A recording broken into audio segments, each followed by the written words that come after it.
25th of August 1919, and there was a little airline called Aircraft Transport and Travel Limited. This would only serve as a short-haul airliner that would run from London to Paris, but it would massively change in 1924 when it was renamed Imperial Airways. Then it would be even more bigger in 1940 in April, where it would be renamed to BOAC, and in 1974 all of that changed. Whether the airline would be taking more care of you in the 1970s or being the world's favourite airline in the 1980s and the 1990s, and through to the 20th century and the 21st century, would live by 4 words: to fly, to serve. This is 100 years of British Airways.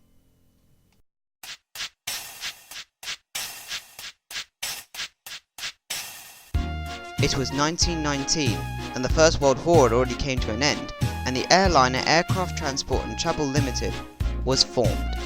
It would become the first airliner to do a daily service from Heathrow, which originally was named Hounslow Aerodrome, to Le Bourget in Paris.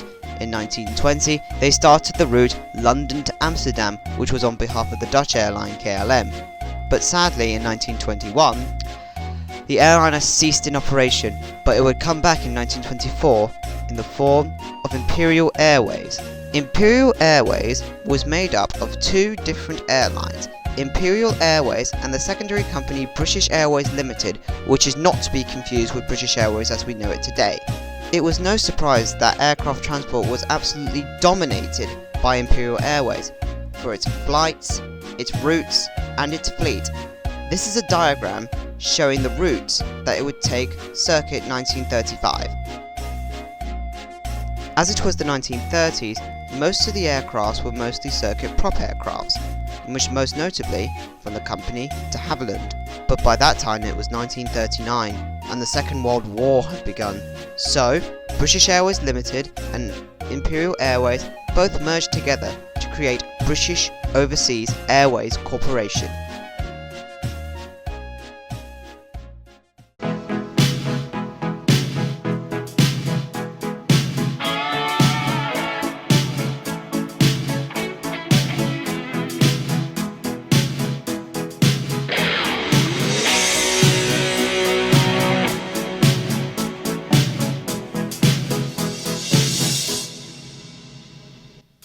It was April Fool's Day 1940, and Imperial Airways had shut down and created BOAC, short for British Overseas Airways Corporation, and this would become the biggest airline in the whole of Britain. Everything would pretty much stay the same as Imperial, but it would massively change in 1953 with the introduction of jet aircrafts, and the first aircraft being the de Havilland Comet, known for being the first passenger jet aircraft to exist. This trope of having jet aircraft would also continue with the Boeing 707, the Vickers VC-10, and the ever so mentioned Queen of the Skies, the Boeing 747. The hub airport would stay the same as Hounslow Aerodrome, but 6 years later in 1946, it was renamed to, of course, London Heathrow Airport. Sticking on the year 1946, it was also the year of the form of BEA, British European Airways, essentially the British Midland of the 1940s. While not operating as many jet aircrafts, they did do the Comet, but the biggest one was definitely the Hawker Siddeley Trident. They were the first airline to operate those type of aircrafts. BEA also had the pleasure of having the demonstration aircraft for the Lockheed L-1011 TriStar. However, the aircraft was not put into operation by BEA, as it was only a demonstration aircraft courtesy of Lockheed. Anyway, back to BOAC. They had over 200 destinations, whether it be short-haul flights such as Rome, Vienna and Madrid, to more long-haul destinations such as San Francisco, Los Angeles, New York, Jakarta and Perth. But on the 31st of March 1974, BOAC, BEA and 2 other airlines merged together to create the airline that we all know today.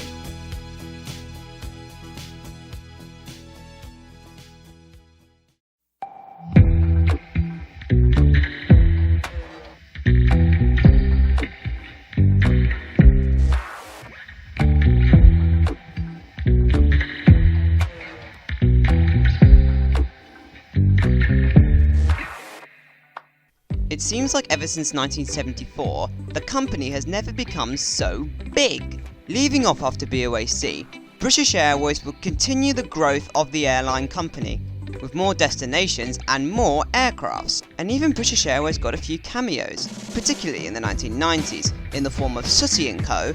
and Mr. Bean. In the Mr. Bean episode Mr. Bean Rides Again, Mr. Bean is flying on a British Airways Boeing 737. And as for Sooty & Co., Matthew has a poster of a 757 in the shop. And they even flew with British Airways once in the episode Pain in Spain, where they flew to Spain with a Boeing 737, and the flight number is actually said in the airport. We've been here for ages and Flight BA8952 to Valencia is now ready for boarding at gate 17. Will all passengers make their way to the boarding gate? The flight is BA8952, which flies from Dublin to Malaga, which is also in Spain. A cute little touch in the episode is that little cousin Scampy has a boarding card from British Airways. More and more additions to the fleet were made, including the first Airbus, the A320, which introduced in 1988.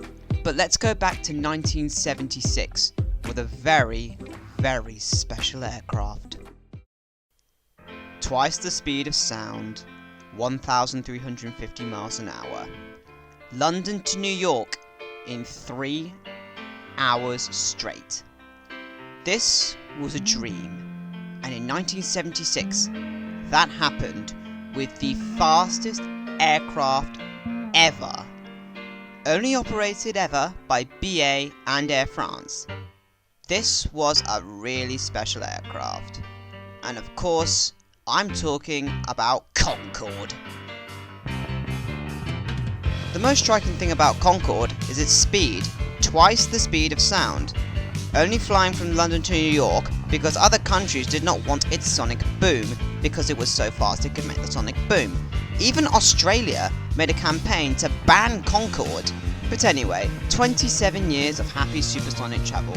It was a shame to see Concorde leave in 2003, only because of the crash and higher prices. One trip on Concorde could cost you up to 10 grand. And it's also shocking to find out that this and the 747 turned 50 years old this year.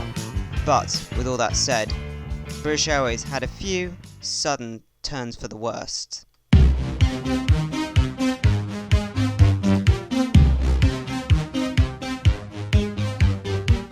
In June of 1982, British Airways Flight 9 lost power in all 4 of its engines because of volcanic ash collected in the engines. It managed to land safely in Jakarta though. In June of 1990, British Airways Flight 5390 lost its glass on the cockpit, causing the pilot to be sucked out of the aircraft. The plane landed safely at Birmingham Airport, and it's a miracle that the original pilot Tim Lancaster managed to survive. In August of 1990, British Airways Flight 149 landed in Kuwait during the civil war in Kuwait. Only one died. In January of 2008, British Airways Flight 38 had to make a crash landing at Heathrow Airport due to dual engine failure. The engines failed because of ice in the engines. Only 47 people suffered injuries. In May of 2013, British Airways Flight 762 had to make an emergency landing due to bird strike, as what many people say. And most recently, British Airways Flight 2276 experienced engine fire at Las Vegas McCarran International. Speaking of 2015, what does the future hold for British Airways?